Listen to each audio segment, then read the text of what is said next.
Welcome to today's deep dive.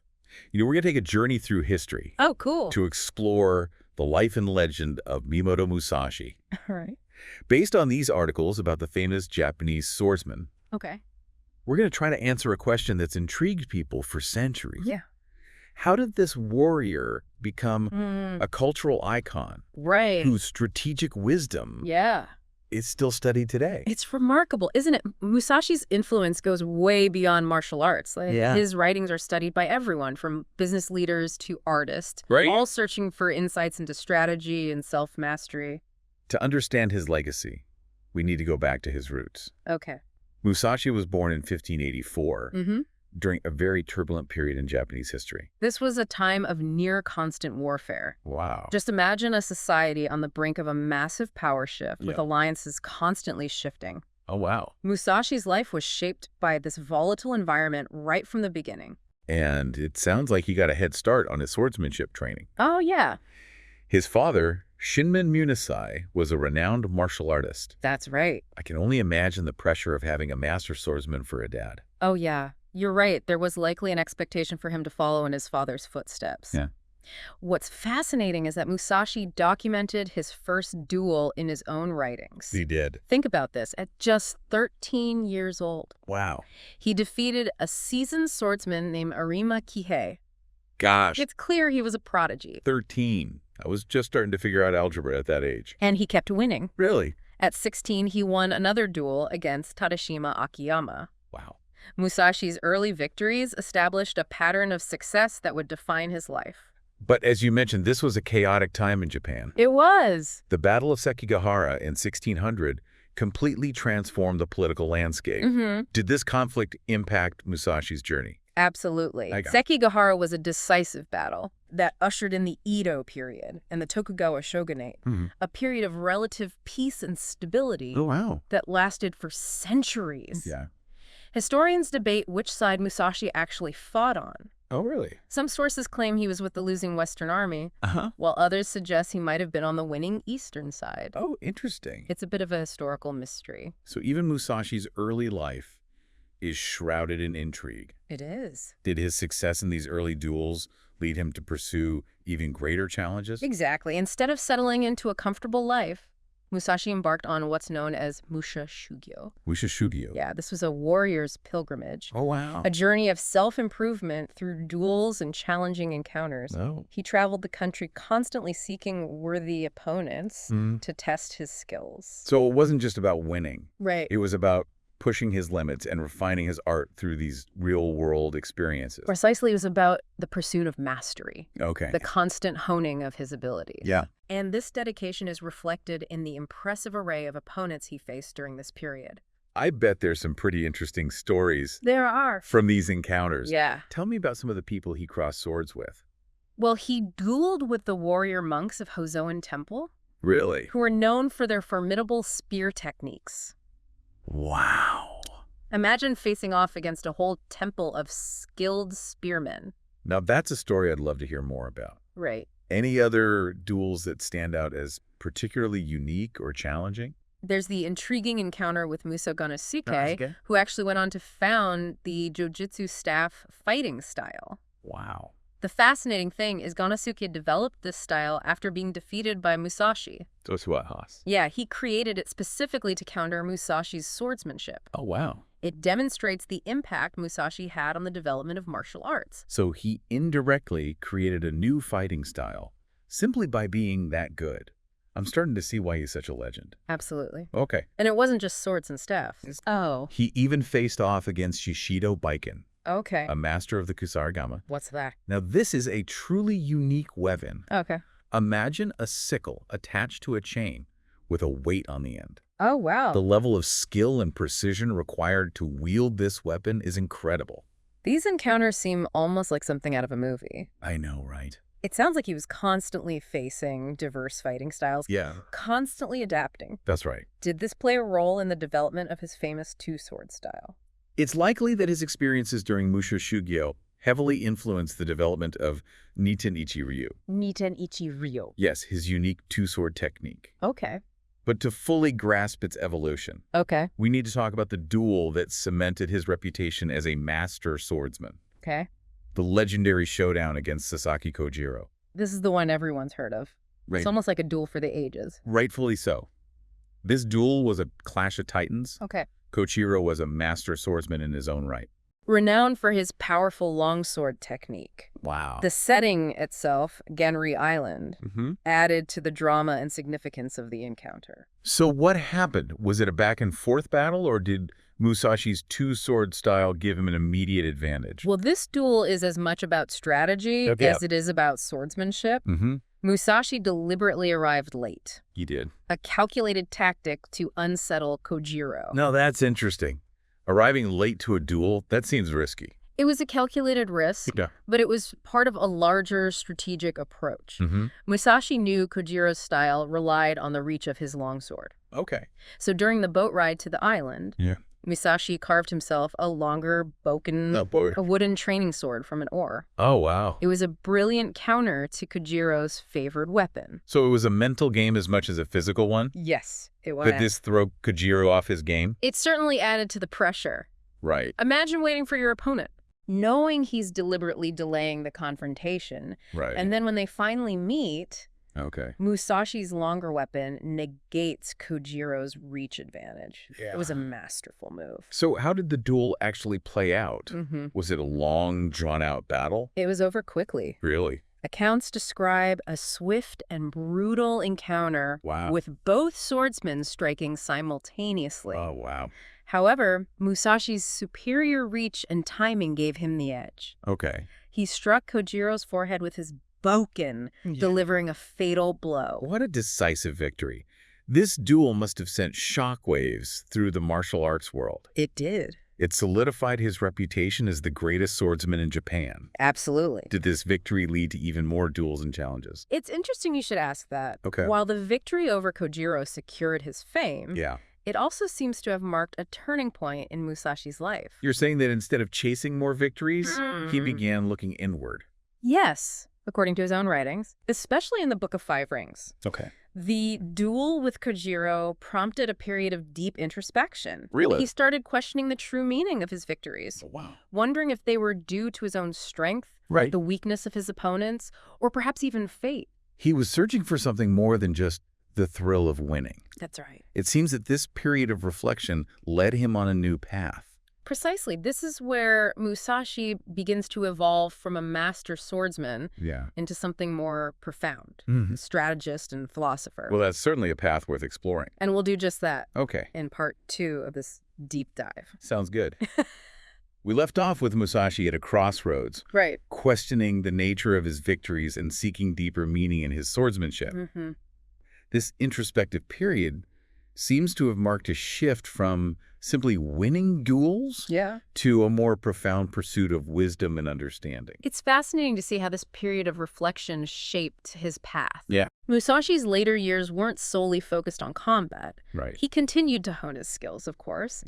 But his focus expanded to mentorship and deeper contemplation. So he wasn't just a warrior anymore. He was becoming a teacher, a guide. Precisely. Okay. For instance, there's the duel with Miyaki Gunbei in 1621. Okay. This encounter is significant not just because Gunbei was a skilled opponent, but because it's the first documented instance of Musashi using his signature two-sword style in combat. That's surprising. You'd think he would have used it in duels before that. It seems he might have been refining it for years, perhaps even developing it during his period of Musha Shugyo. But this duel with Gunbei provided the first recorded demonstration of its effectiveness.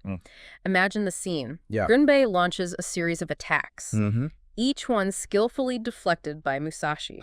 Then in a single decisive movement, Musashi blocks a thrust with his short sword while simultaneously striking Gunbei with his long sword. It's almost like he was orchestrating a dance of blades, using both offense and defense in perfect harmony. I can see why this style became so legendary. It did. Did this victory lead to a string of others, using this new technique. It's important to remember that Musashi's story isn't just a tally of victories. Right. Yes, he continued to duel. Yeah. But his focus was shifting. Okay. He wasn't just a wandering swordsman. Yeah. He was becoming a respected figure sought out for advice and mentorship. Oh, wow. For example, he adopted 2 children. He did. Mikinosuke and Iori, who both went on to serve powerful feudal lords. Oh, wow. He wasn't just fighting. Yeah. He was shaping future leaders. It's like he was leveling up in life. Exactly. Going from warrior to mentor, passing on his knowledge and experience. That's right. Who else did he influence during this time? Well, his influence extended to some of the most powerful figures of his time. Really? He was known to have a close friendship with Takuan Soho, a prominent Zen Buddhist monk who was even an advisor to the Tokugawa shogun himself. Wow, so he was connected to the highest levels of power and spiritual authority? That's right. I wonder what kind of conversations they had. He also fostered connections with prominent figures in the arts. He did? He was close to Hanami Koetsu, Okay. a renowned artist and calligrapher. Oh, wow. And of course, he had strong ties to various feudal lords, solidifying his place not just as a warrior, right, but as a respected figure within the political landscape of Japan. Yep. His relationship with Lord Hosokawa Tadatoshi was particularly significant. Yeah. They formed a deep and lasting bond. And it was during his time with Lord Hosokawa that Musashi's philosophical writings began to take shape. This is where we finally get to the famous Book of Five Rings, right? That's right. What prompted him to put his thoughts and strategies down in writing? It seems that in his 50s, Musashi felt he had reached a deeper understanding of strategy. Yeah. Not just in combat, but in life itself. He described being able to see the way in everything. Wow. From the mundane to the profound. He was seeing the underlying patterns. Right. The interconnectedness of everything. Exactly. It sounds almost like a state of enlightenment. It does, doesn't it? Yeah. It was during his time as a guest of Lord Hosokawa in Kumamoto that he began to formalize his insights. Okay. At Lord Hosokawa's request, Musashi wrote the 35 sections on the art of Kenjutsu. Okay. A practical guide to his swordsmanship techniques and principles. But the Book of Five Rings goes beyond the technical aspects of fighting. Okay. It delves into the very essence of strategy. Right. Drawing parallels between the battlefield and the challenges of life itself. So it's not just a martial arts manual. Right. It's a guide to navigating life's challenges. Precisely. The book is divided into 5 sections or books, each representing a different element. Earth, water, fire, wind, and void. Wow. These elements symbolize different aspects of strategy in life. For example, the Earth book lays out the foundational techniques and principles, like building a solid base for any endeavor. Okay. The Water book emphasizes the importance of fluidity and adaptation, reminding us to be like water adjusting to the ever-changing landscape of life. So he's advocating for flexibility. Exactly. For being able to change your approach as needed. That's right. What about the other books? Well, the Fire book speaks to the energy and passion required to achieve your goals. Okay. Imagine the intensity of a fire, the drive and commitment it takes to succeed. Yeah. Then there's the Wind book, which delves into the importance of understanding your opponents, analyzing their strengths and weaknesses, much like a warrior studies the wind to gain an advantage in battle. Okay. Finally, the Void book is perhaps the most profound. Okay. It explores the concept of emptiness, the need to detach from preconceived notions and ego in order to see things with clarity and objectivity. It's amazing how he connected these elements to the principles of strategy. It is. It's no wonder this book is still studied today. It's a testament to the timelessness of his insights. Yeah. But his writings don't end there. Oh. In his later years, Musashi retreated to a cave called Raigando, where he lived as a hermit, devoting himself to further meditation and refinement of his philosophy. It seems like he was searching for an even deeper level of understanding and a more personal philosophy. Exactly. Okay. And it was in this secluded cave that he completed his final work, Dokudu, which translates to the path of aloneness. Okay. This is where we get a glimpse into the core of Musashi's personal code for living a meaningful life. This is where Musashi gets even more personal. Exactly. Laying out his own code for navigating life's complexity. Yes. Okay. And we'll delve into the wisdom of Dokudu in part 3 of this deep dive. We've been on quite a journey with Miyamoto Musashi. From his early days as a dueling prodigy to his evolution as a strategist and author, it's clear his life was anything but ordinary.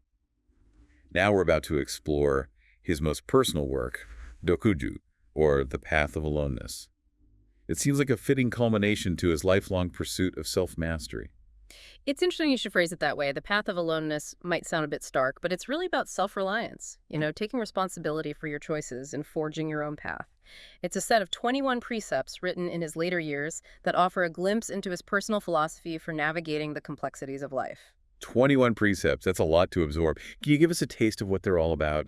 What kind of guidance was Musashi offering with The Path of Aloneness? Well, it's about cultivating a mindset of resilience, independence, and living with intention. He wasn't advocating for literal solitude, but rather a way of thinking that encourages you to trust your own judgment and not be swayed by external pressures. Remember, he lived in a time of constant change and upheaval. Perhaps this informed his emphasis on finding stability and strength within oneself. That makes sense. In a world where things are constantly shifting, having that inner compass can be incredibly grounding. Are there any specific precepts that stand out as particularly relevant even today?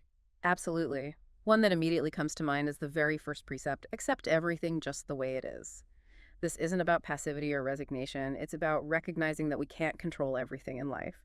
What we can control is our response to challenges, our ability to adapt and find a way forward. It's about that inner strength and resilience, isn't it? It reminded me of a time when I was facing a major career setback. I felt lost and unsure of what to do next. It was this idea of accepting the situation rather than fighting against it that allowed me to eventually see new possibilities and move forward.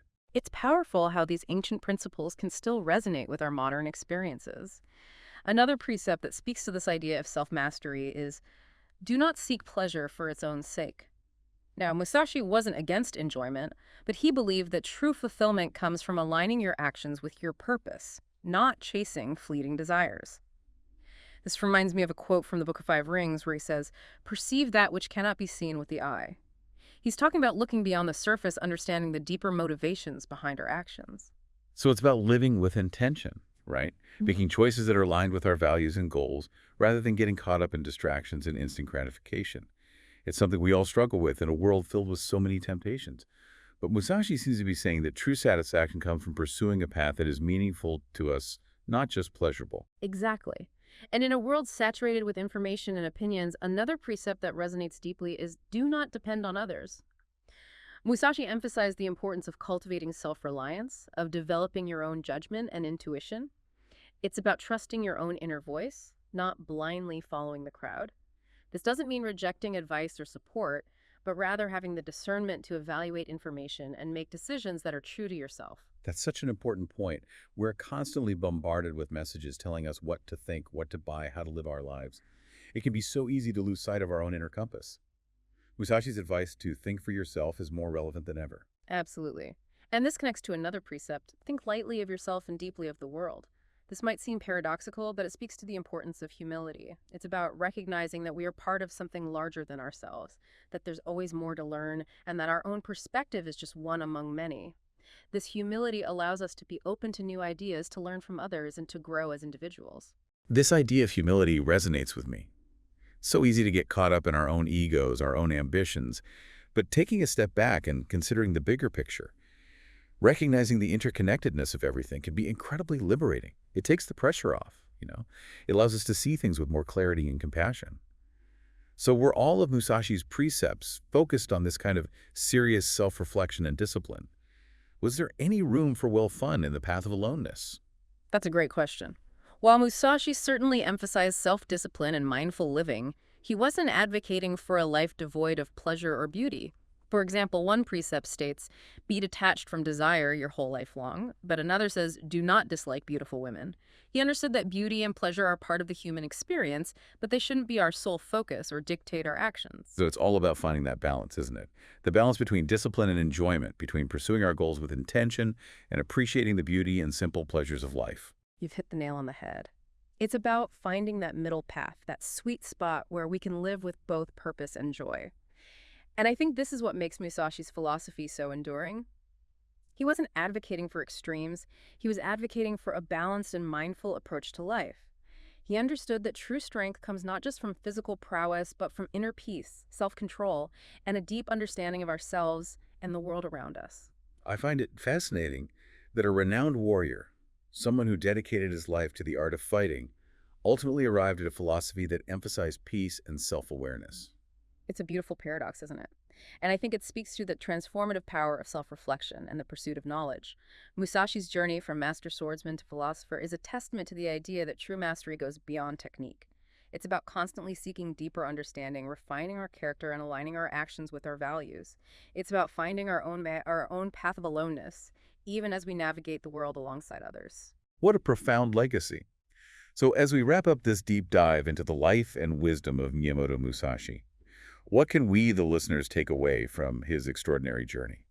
I think the most important takeaway is that Musashi's wisdom isn't just for samurai or warriors, it's for anyone facing challenges, seeking meaning, and striving to live a life of purpose. His story reminds us that we all have the potential for growth, adaptation, and self-mastery. We can all find our own path of aloneness, a path that is guided by our own inner compass, our own unique set of values and aspirations. His life is a testament to the idea that the journey itself is a reward. It's the constant striving, the relentless pursuit of self-improvement that leads to a truly fulfilling life. So as we leave you with this final thought, we encourage you to reflect on the wisdom of Miyamoto Musashi. Explore his writings, ponder his precepts, and see what resonates with you.